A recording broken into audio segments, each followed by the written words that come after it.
විවාහ ජීවිතයේ දිදරා යාමේ පිළිබඳ සලකුණු මේ මම බලපු සත්‍ය 8ක් මේ රට වැඩ කරන මිස් කෙනෙක්ගේ. එතකොට මේ අතේ මෙන්න මෙහෙමයි මම අහනකොට විවාහය සම්බන්ධ මොකද්ද ඔයාලට මේ දිදරා යාමේ සලකුණු තියෙන මොකද්ද ඔයාලට උනේ කියලා අහනකොට කර්ම විශ්ය අචින්තයනේ මේ ඍෂිවරු අපිට හදපු විදිය තමයි මේ සරලව අපිට තේරුම් ගන්න. එතකොට අපි සංසාරේ කරාව අකුසලයක් විපාක දෙන්න තියෙන විදිය තමයි මේ පෙන්නන්නේ. මේක දැකලා කලින් වළක්වා ගන්න තමයි මේක කියන්නේ. එතකොට මේක බලන පඬිතයෝ ඉන්නවනේ. ඒ පඬිතයෝන් තමයි මම මේ වදන කියන්නේ. එතකොට මෙන්න මේ ආකාරයෙන් මෙයාගේ මේ හරිය තමයි මේ විවාහය දිදරා යාමේ සලකුණ තියෙන්නේ. මෙන්න මෙහෙම ඇඳිලා. එතකොට මෙතන කොටු සලකුණක් තියෙනවානේ. ඒ කොටු සලකුණකුත් නිර්මාණය වෙනවා. ඒකෙන් කියන්නේ එයා ඉන්න රටේ එයාට භූමියෙන් අනුග්‍රහය තියෙනවා. ඒක භූමියෙන් ඉන්න පුළුවන් කරදරයක් නැතුව ප්‍රශ්නයක් නැතුව එහෙම ඉන්න පුළුවන්. හැබැයි මෙහෙම කතරේ වැටෙනවානේ.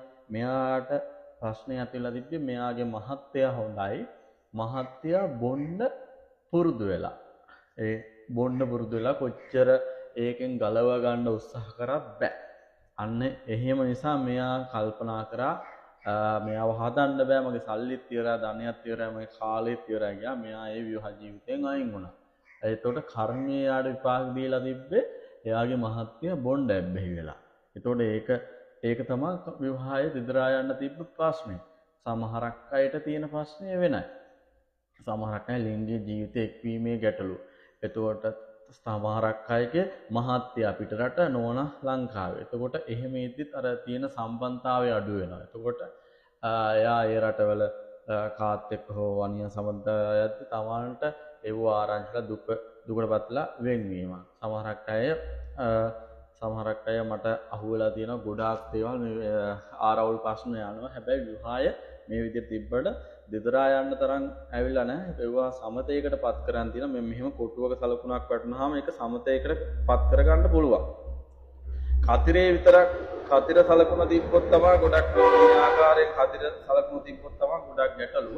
ඒතකොට මේක මම කියන්නේ ඕකට වෙන්න තියෙන දෙයක් කලින් හදා ගැනීම. ඒ කියන්නේ නොගැලපෙන සම්බන්ධතා අපේ ජීවිතයට එක් වෙලා තියෙනවා නම් බිඳිලා යනවා.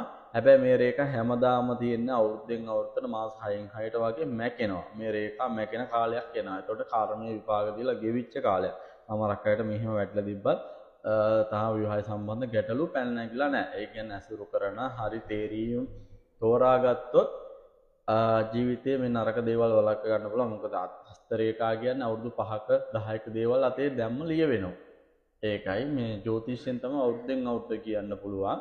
අන්න එහෙම විවාහ දෝෂ ගොඩක් තියෙනවා.